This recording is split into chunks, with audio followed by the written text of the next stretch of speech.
All right, we're going to do some dancing with the Dark Angel of Fear. And we're going to work through a series of questions as much as we can for the 45 minutes we have. And then we'll take a break where you can digest the material, maybe write about it, and then we'll be back at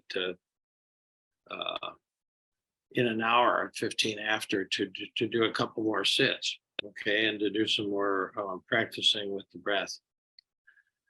Well, fear is we've danced with the dark angel of grief and also of despair, but fear, they're all different. They're all connected. You can't separate them. Just like when if you study the idea of the Holy Trinity or the idea of anything, Whitman said everything's all connected to everything else. That's a really modern ecology view of all of this. It's all connected, but they're distinct too. They have an individuality to them, and fear is the most primal of the three dark emotions. It's probably primal means we primitive. It's like we had it from day one. We had to. It's a survival based emotion, and so I want to first of all use some biology and neurology. Let's take a scientific view of it, and then we'll go on to see what the problems are with dealing with it, and try to flesh those out a little bit. But it's a primitive emotion. It's been here since the primates have it, and the first primitive men and women had it in the savannas of Africa. They had it, and they didn't have this image, but I'm going to give you various images to sort of work with. A good image for what fear is. Fear is like a smoke alarm. It goes off in your house when there's a fire or something's burning, and it wakes you up. Get out of bed, put out the fire, get out of the house. So think of fear as a smoke alarm, which is a very, it's a very necessary thing.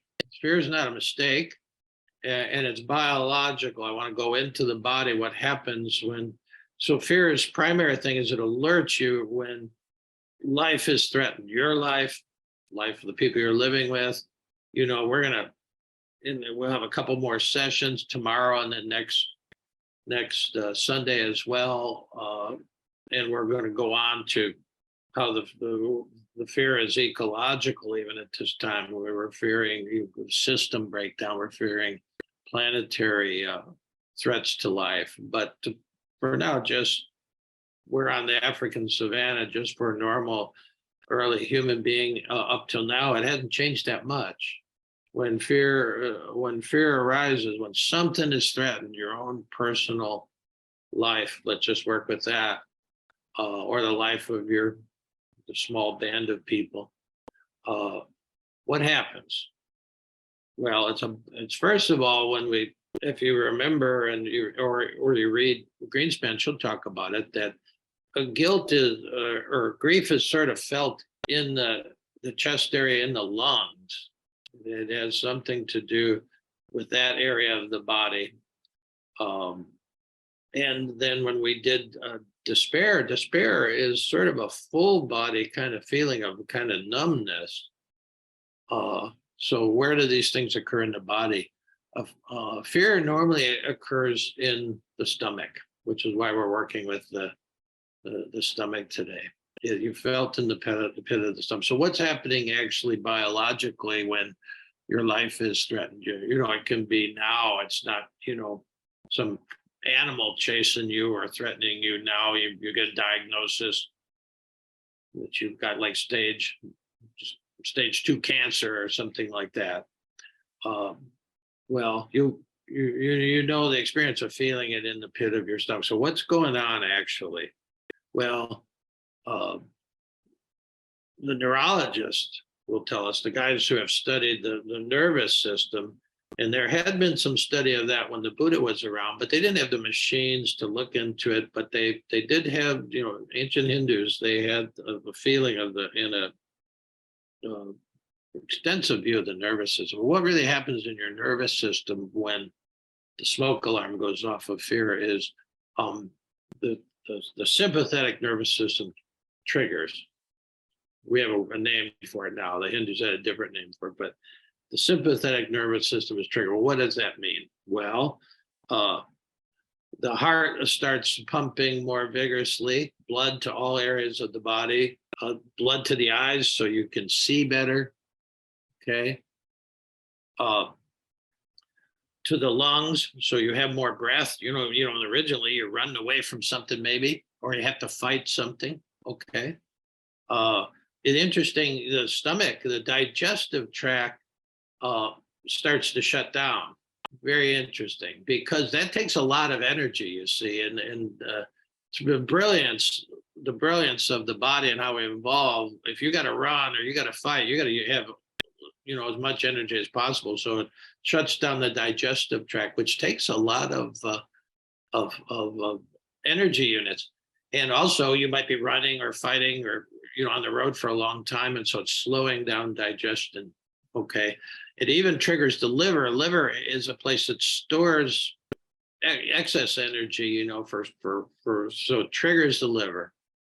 Plus, it dumps things like cortisol and adrenaline into the system. We all know those stories about somebody's pinned under a car, some child, and some 100-pound woman lifts the car up. These are not myths. These actually happen. Well, all of that stuff she's stronger than she's ever been. And so all that's happening in the body, and it's quite intense. It's quite intense. And it's brilliant, but it's intense. And it overwhelms you. And it is hitting right at that childhood operating system level, at the the operating, we had the system before we even knew that there was a difference between us and the mother. And, it's really pre-individual. We weren't even individuals, and that's laid down there, which is why when that gets hit, very powerful, it's that survival part of it. And it's why it reduces you to you're going back. It's triggering things. So it's very powerful, very powerful. But it's the smoke alarm. It's trying to, and it's giving you what you need to deal. You have to take some action to preserve your life, maybe the life of your kids, the life of your community. You think of war in Ukraine, what people are having to go through. How can they go through that? Well, fear, the dark angel of fear is there, and its message is your life is threatened. Life is threatened. You got to do something, but we often don't know what to do. There's the route. That's one problem, because it's like it's this deal of the jar gets shook up at this moment, because so many things are clicking on, and we don't necessarily know what action to take. You can run or you can fight. And actually, there's a third action if you're a very small animal, because animals have this, other animals have this thing. Very small animal like a rabbit, and you see a hawk or something, you're not going to outrun the hawk. And they know that intuitively, so a rabbit will freeze. So there's fight, or there's this freeze thing. And oftentimes that's the first thing that happens to humans, because we've got much more, we've got thoughts coming up here where, it's pure instinct for animals, but we have this thought thing that sometimes can just lock up. And we're used to thinking about the action, then doing it. Yeah, so all that happens. It's magnificent, really, because it's a survival response, the most primitive form of the childhood operating system. Affection and esteem, power and control, those are not the issues at this point, okay? So that's a little bit about fear, and it's complex, but we're wired for it. We're wired for dealing with it. Well, So, and it's human, it's beneficial. Okay, so my next question is, well, what's the problem? What's the problem with fear? Well, the problem is our view of it. And it's a view that comes from culture, our culture. And I don't just mean the American culture. I'm talking about 10,000 years of culture, um, of essentially, what a culture where the men are in control. It's called patriarchy. And about 8,000 BC, we left the hunting and gathering, and then we were agriculture, and we had small towns, and then we had cities, and then we were everybody didn't have to be on the farm, and then all of a sudden we had organization, and then we start having war and taking all that stuff. That started about 8,000 years ago. So we've been living 10,000 years in a cultural view run by pretty much men, and that view is a bit skewed about fear, because the view from patriarchy is to be afraid is shameful. You got to realize that. To be shameful. Okay, and if you are afraid, you're ashamed. It's different. We can cut some slack for you if you lose, your husband dies. Oh yeah, well, she's grieving. Yeah, we'll give her a couple of weeks, but then she should be back to work. But it's not shame so much. And then the same when you feel despair, our heart sort of goes out to them.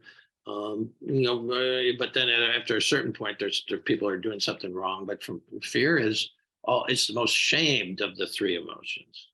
To be afraid is shameful. That's the view of patriarchy. Fear is shameful, and it needs to be shamed. You will be shamed if you exhibit fear. If a view from a patriarchy is for men, we should be fear conquerors. Okay. It's interesting. Women have the role in a patriarchy of being fear carriers.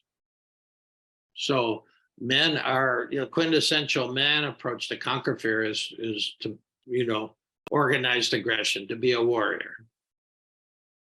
Okay. That's it. We train young boys to be warriors in this culture, to fight their fear, to conquer fear. And we arrange little practices with, it could be football or it could be warfare. There's a little fine line between those two when you watch a football game. Controlled warfare that ends, in 60 minutes. Well, you see what's going on in Ukraine. It's something primitive that comes with this male. There's not many women leaders that start wars. I mean, let's face it, this has been going on for 10,000 years. We got to get a view of it. So men, or boys and men are supposed to be fear conquerors. We're warriors. Women are fear carriers. They're warriors. This is the view, and how it gets skewed. It's so deep because we're in 10,000 years of this image, and we punish fearful men.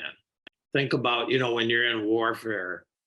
They got a new flick on Netflix now, the remake of All Quiet on the Western Front. That trench warfare, that total slaughter of human beings to no purpose in World War I. And they talked about it as, if you just wouldn't go over the hill with the whistle and get mowed down by a machine gun, some people just couldn't leave the trenches. They talked about it as shell shock because they're constantly being bombed and all that. Now we call it PTSD, it's still sort of shamed. If you're a Marine and you actually have that response to this, that response of, hell no, I'm not going over the hill, or you're just frozen. Shell shock and PTSD is a sort of, you go into that frozen state where you can't get up and go over the hill. Well, or you run the other way. Well, those guys got shot in World War I. They got court-martialed and killed. You see, this is the whole setup here. They were just trying to save their life. They were watching guys go over the hill, and 5 guys come back, and so they're all right over the hill. Well, actually, that's intelligence, but it's seen as cowardice. So fearful men are punished, And the interesting thing, you women will know this, fearless women too. Think of Joan of Arc. She was like a female warrior. We don't like those kind, those are punished. She got burned at the stake, you know. So fearful men, fearless women, you can look at it in the world, in politics and anything else. If a woman is actually out there in politics, it doesn't matter if it's Nancy Pelosi or AOC. They're totally different spectrums of the Democratic view. They both get punished because they're a bit fearless. They step into it. Yeah, and women know this better than men. It's invisible to men. They just do it. Okay. And so when you know you're going to be punished for being afraid or fearless, you repress the fear. We have this ability that we can deep six it into what, they had a sense of the unconscious back then. They just had different language for it. It got brought into the modern understanding through Freud and Jung and those early depth psychologists. They said there's a depth where you can put this fear. You can repress it. You got to repress it, because if you show it, if you act on it, you'll be shamed or punished. Okay, so we do have this ability to put things out of consciousness. Just don't think about it. All right, and that does work initially, but it backfires. So that's the next question. Well, what do you do with fear if you can't have it? And you got to be, well, you hide it. We hide it in a deep sense of darkness and consciousness. And also another reason that all these emotions are called dark emotions, because we don't know what to do with them. And in case of showing fear, you get punished, you get looked down upon, you get shamed. So we hide it in the unconscious. Well, that seems like a good way to deal with it. Nobody sees it. You don't even be conscious of it. You put out of your mind. Okay. Well, what's the problem with that? Well, the problem with that is when fear is pushed into the unconsciousness, a couple of things can happen. No matter how successfully it's pushed down, it sort of leaks out.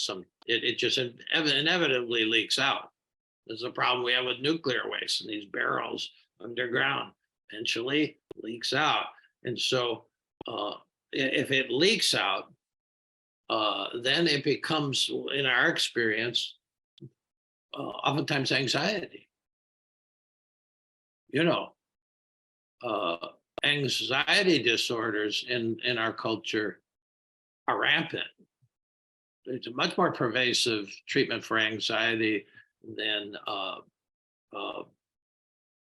even depression that comes from despair. You see, despair untended, fear untended can leak out as anxiety. Now, the difference between fear and anxiety is important to understand. Fear is telling you it's a very clear, particular thing. It has a particular referent, as they said. Something's happening and that threatens my life. Anxiety is a generalized unease. You can't. Where fear is a smoke alarm, anxiety is more like a refrigerator hum. It's low key, but it's always there. That's the difference. And the point is, and because the refrigerator's humming, because there's this low level, a leakage of fear, those systems will be triggered on. So you live with a sense, a certain amount of, depending on how the anxiety goes, all of a sudden you start, the internal system is reading danger, and so all those systems are going on. Might affect your digestive system, might affect your heart rate, might affect cortisol and adrenaline in your system when you don't really need it, because you don't really sense of what to do about it. There's no, it's hard to turn it off. And if it gets really intense, anxiety, this leakage gets really intense, that's what we call a panic attack. And I've worked with people with panic attacks, and they don't often know what what's causing it? Well, there is no specific referent. All of a sudden at work, they can't breathe. See, and then it can continue to where, and then if you or you don't know, but you just say, well, or maybe it happens here, maybe it happens there, and so then the mind says, well, I'm not going to go to those places. I'm not going to go to tall places. I'm not, and you have a phobia about heights. Phobia is just the extension of that leakage to where then you start avoiding certain situations. See, so that the leakage becomes anxiety, can become panic, and can become phobic to where your life starts shrinking. There's certain places you don't go.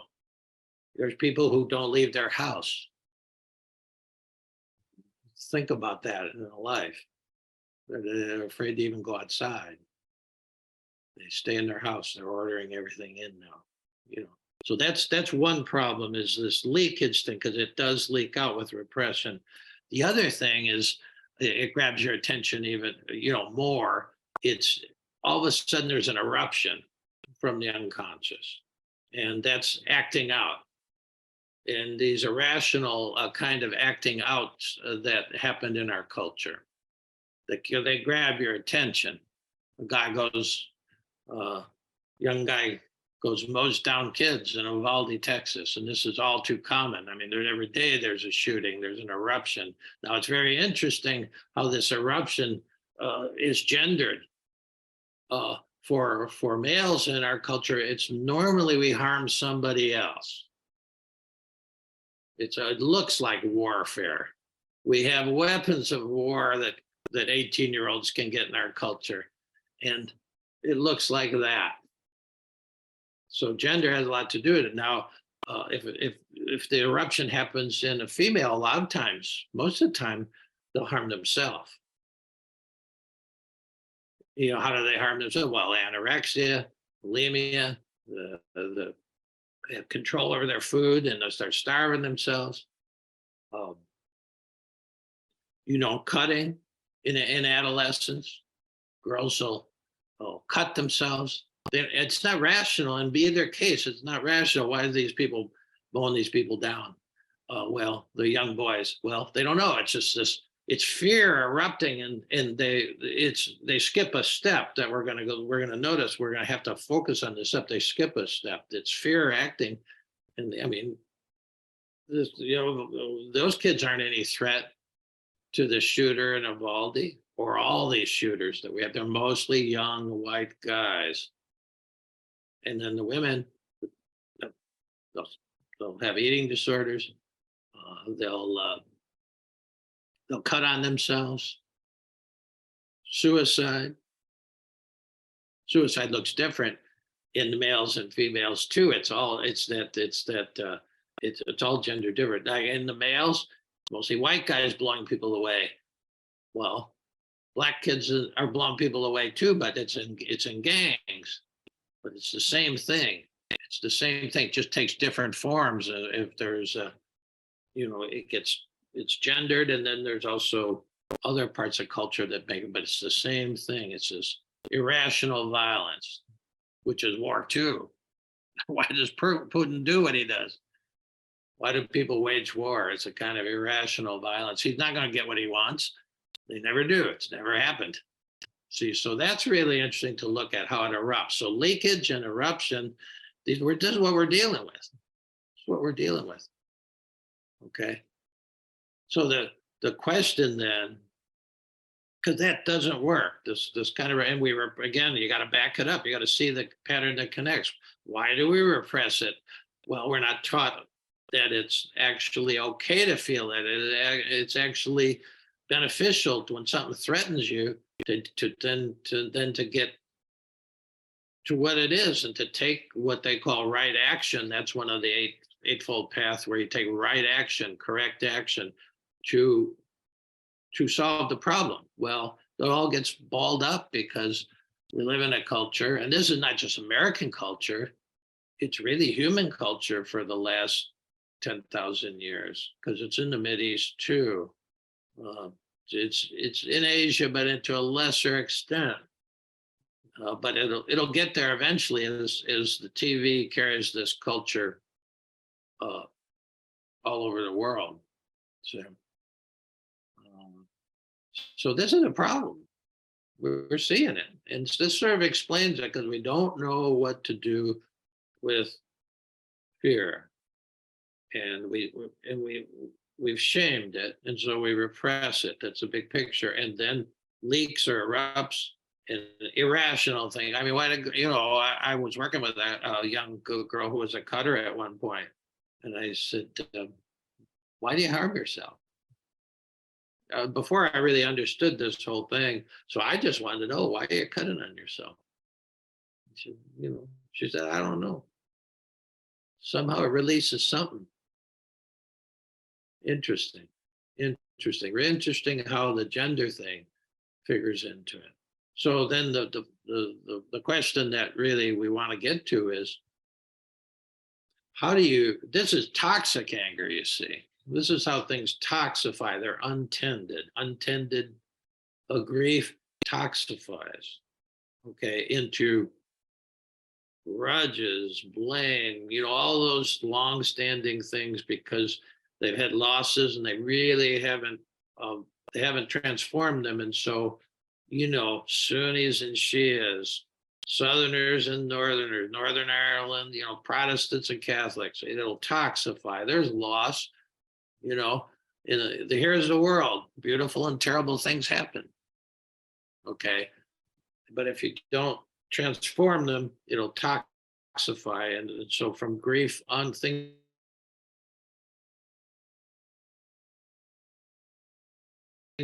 blame, and it could work into long time grudge that is just not helpful to anybody. And then just despair untended turns into a kind part two here or whatever. We're talking about, well, what do we do to work with fear? How do we go from toxic fear to joy, really, to a life filled with joy, and also to survival? Well, the first thing is you have to change the view. That's why we work so long on this view that dominates, that something's wrong. We want to avoid fear. So we have to get what the Buddhists would call correct view. And the correct view is that fear is a friend of yours. Fear is trying to tell you something important. Fear is a wisdom, dark angel of wisdom. And so once you change that, and if you can really go out on a limb, and because you're going against 10,000 years of conditioning, of course. And so that is a bit of going out on a limb to say that fear has something important to teach you.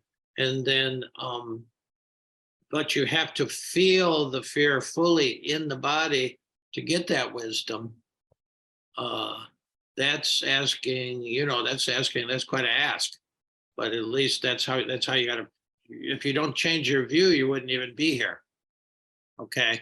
You wouldn't even be interested in, well, what can I do with this fear? And how can it turn into joy? So it's sort of changing the view. And I've worked to sort of analyze the view we're given and to see the problems with it in terms of the leakage into anxiety and further other disorders, and then also the disruption and the violence against others and ourselves, leading to suicide, rampant in young kids, especially because they have less stability even than we do as adults.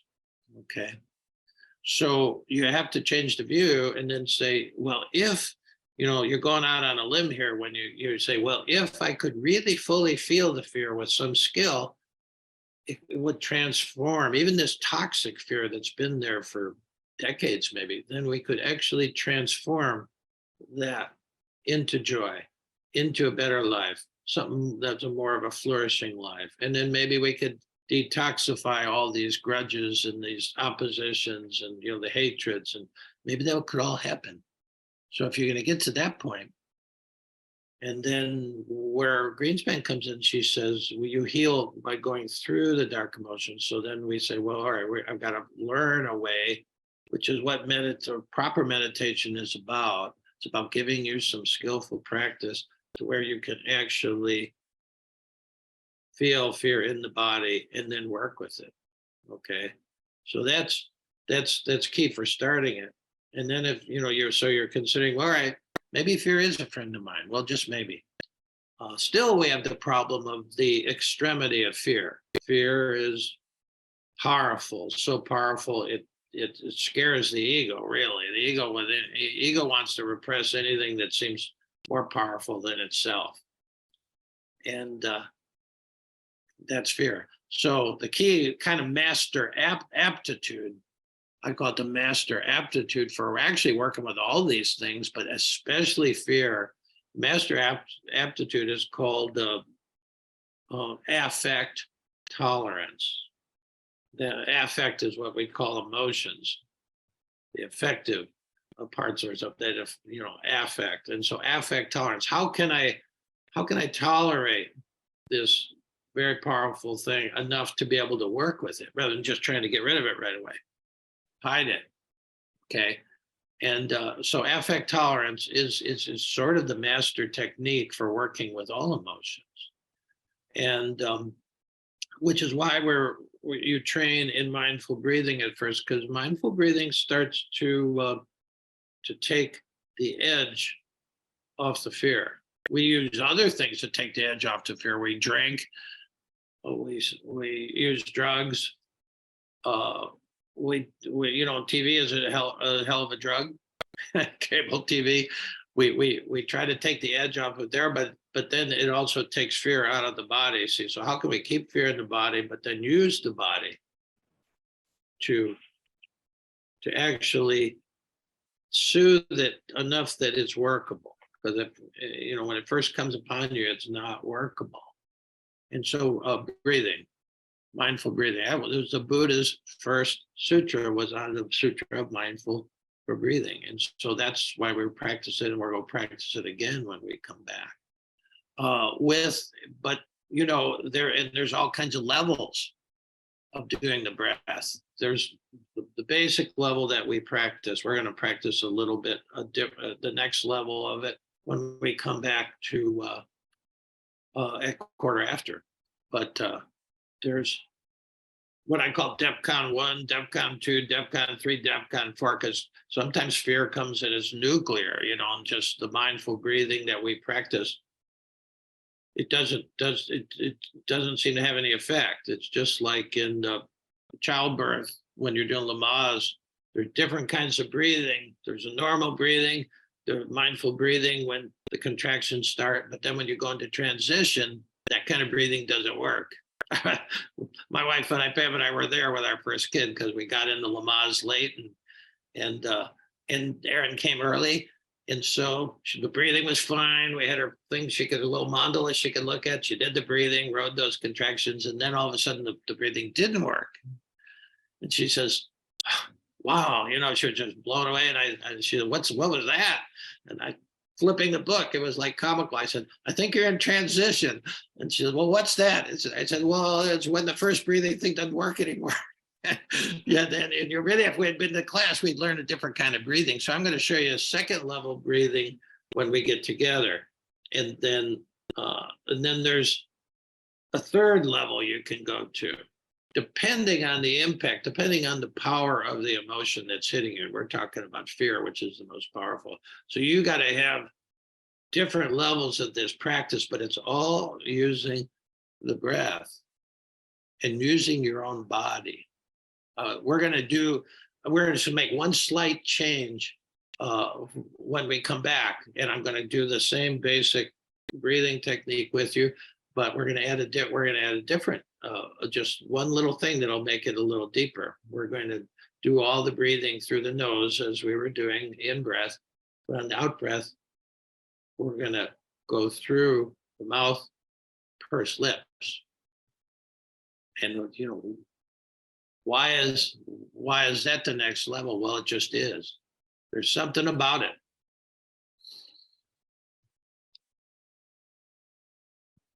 Again, you're not trying to mess with the breath. You're just exhaling it through these pursed lips. You can look it up on the Cleveland Clinic website, and they'll give you all the science behind it. But essentially, that is a stronger message to your body system, and especially the neurological system, to shift gears, to go from sympathetic fight or flight, militating all this, to parasympathetic, which is the calming response. And again, you read about the science.